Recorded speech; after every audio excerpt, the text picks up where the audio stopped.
outdoors, that is just free advantage in running through the clubhouse. Not literally, but. So the income would offset food and beverage losses. Disadvantage is we have no control of the facility as members of the association. It doesn't address any of the resident issues. That's not saying that food and beverage have done some corrective actions to mitigate some of the concerns that residents have identified. But in essence, if we have a policy, we have no influence on any of the issues. And we wouldn't be meeting our objectives to develop a policy.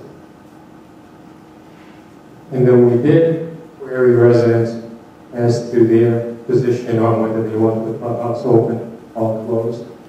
And these are the percentages of the responses we got. The ones in the middle just expressed an opinion. They didn't have a stance one way or the other, just had some questions.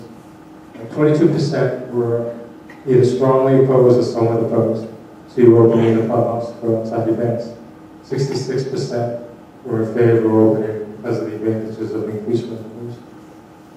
Adds up to 101%. It doesn't round off, because I know somebody's going to do the math. Resident concerns and suggestions included security issues, which was probably the #1 concern. Invasive impact on the clubhouse utilization, where we didn't have access to some of the clubhouse because of outside events. Limited number, some inputs were to limit the number of events or the frequency of the events. Some people recommended putting a $1 threshold. If an event didn't earn a certain amount of profit, then we wouldn't have any event. And some people wanted to control the number of events and how often they were. And there was concerns about the damages and wear and tear on furnishings and the property. So the recommendation adopted by the board, by the committee, was to go with option #2, events with controls. We felt there was a win-win proposition for both the residents and the management, since it did alleviate most of the concerns, if not all, residents identified. And it helped management. And we identified some controls that the residents and committee members identified with their input. We thought the pros significantly outweighed the cons. In summary, we would establish a policy that would be less invasive. We would limit the usage of the house and restrict it to the PAC, the restaurant, the Magnolia Room, the dressing rooms. We would continue to have a revenue stream to offset some of our expenses. Our residents would have priority on booking the clubhouse. And security and safety protocols would be identified and enforced. And I'm going to go through this 10 controls that we want to impose on management and on ourselves. First one was the clubhouse should not be closed to residents because of an outside event. The pool and the golf course should not be restricted or closed because there's an outside event going on. Outside events should be restricted to minimum space in the clubhouse. Any marketing strategy used to promote outside events must be tasteful and professional. And that's not to imply that it isn't right now, but we want to codify that that would be a requirement. There would be no commissions or compensation paid to the management or staff for booking outside events. Service charges may be collected or paid to management or staff that provide those services. Outside events would always be charged enough to cover all the direct and indirect costs associated with the event. Outside events would not cause reduced or restricted staffing for resident events. In other words, you wouldn't man-load the PAC because there was a wedding and leave short-handed personnel out at the bar or in the restaurant if the residents were there. Resident events would always have first priority on scheduling the clubhouse facilities, first come, first served basis. We wouldn't hold spaces for outside events. They would get to use the clubhouse if there wasn't a requirement by a resident attendant. Steps will be taken to ensure safeguarding our property from abuse or misbehavior. Outside events will be responsible for any damages they cause. And I think that's the situation right now, and we just wanted to codify that. Steps will be taken to ensure that outside traffic is contained and routed to minimize disruption to residents. Any additional manpower required to meet requirements of outside events will be paid for by the outside event. And lastly, security and insurance would be adequate to control any unexpected situation. And then we're going to recommend that the board establish some sort of monitoring device to ensure that the management is complying with the restrictions and caveats and goals that we identified. And then the board would have to vote on the option. We gave two choices. We gave the pros and cons of each. The board would decide which one we want to adopt. And pending that decision, we would formalize policy and incorporate it into the board policy manual. Management would have to develop operational policies and procedures to comply with the board policy.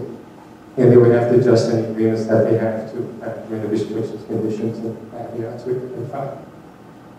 And then the actions would be the board policy and admin committee would draft a policy that coincides with the board decision. The management would have to develop similar type of policies and internal procedures to align with the board policy. And the management would adjust if necessary agreements to conform with policy and procedures.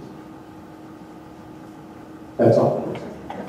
I'd just like to say that management completely, I saw this in advance, that management completely supports the recommendation of the committee, and a number of the things Bob just read off, we currently already do, which the committee, I think, was, we had a very good meeting last Wednesday when management sat down with the committee.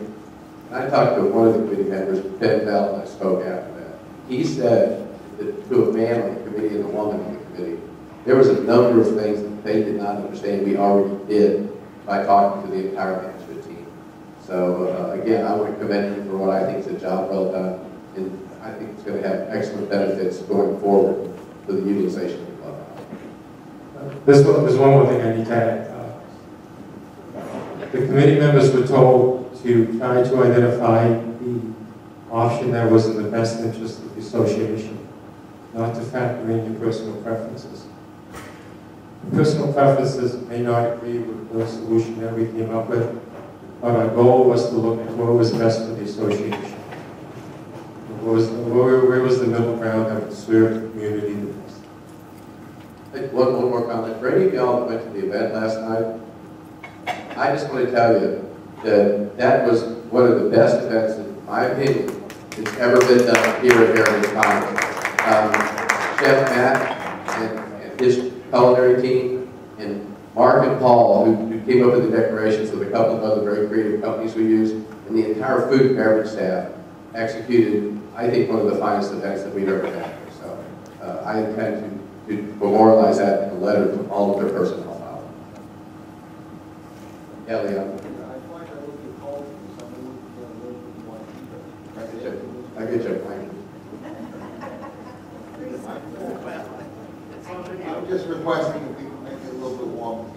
It's actually very cold. If I'm not mistaken, the meeting's over. Okay. Is there a form or format?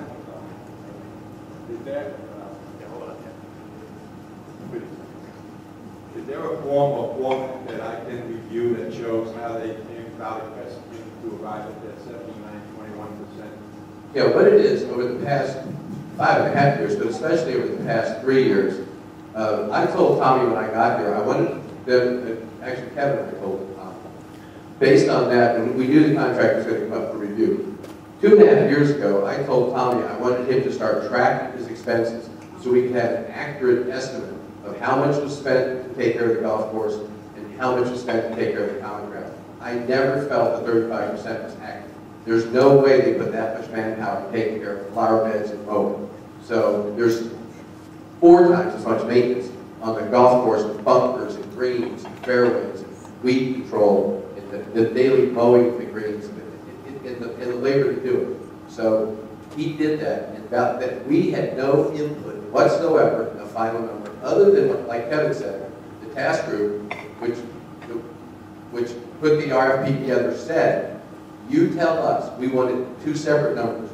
We want how much it costs to take care of the golf course on an annual basis, how much it costs to take care of the common ground on an annual basis, and how much it costs to take care of the CBD on an annual basis, and that is a separate contract. So they did this, Ken. They did it based on the expenses over the past 5.5, but specifically over the past tracking expenses over the past 2.5 years. That is their proprietary information. I cannot ask them to share that with the residents. How do we as residents know it's true? Because we reviewed it. I mean, if you can, if you want to sit down with me and go line by line on they gave us an aggregate expense, but I've got tables to show you how it's figured. If you want me to show you that, I'll show that to any resident. Yeah.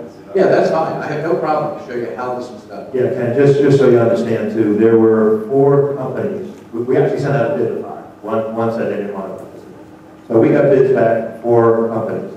3 of the companies were in about the same ballpark range, 77, 78, 79.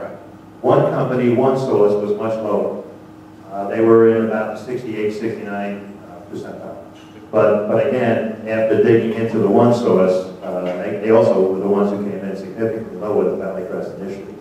But after digging into it, trying to make comparable numbers in terms of what they were willing to pay the staff, things like that, it came out that one source was actually higher than Valley Crest.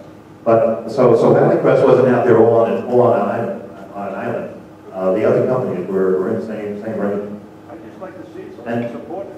Yeah, well, we can show you the contract. The contract has it in there. It may not have the details as how it came to it. But again, if you just look at the acreage, look at how much acreage is on the golf course versus common ground. I do agree, just a surprise. I want to validate. I understand. You believe me, we're in the same ballpark. I have a couple comments. Yeah. I have Okay. I took that. Okay. Regarding the expansion, is it possible to see a rendering of what the front of the building is going to look like? We've got that. I don't have it with me. They just walk out with it. Probably if you'd asked that question when Mark was still here, we had the plan. No one raised the question, and he could leave the meeting. We do have that, and if you'd like, I'll get the plans tomorrow. Just call me and I'll show it to you. It's essentially it's going to look like the other side, where the stucco. We put the faux with the windows right there. But the rendering would give you a picture. It's pretty much going to look like it does now, only above that. We are taking out a couple additional windows because of the way the walls are, but it's just going to be the same, the roof over where the trellis is, and a wall there with some windows and doors, and a sidewalk in front of it. It leads down to the portico shed. Okay, another question. Well, when it comes to redecorating that end of the clubhouse, will there be some competitive bids to get prices for whatever?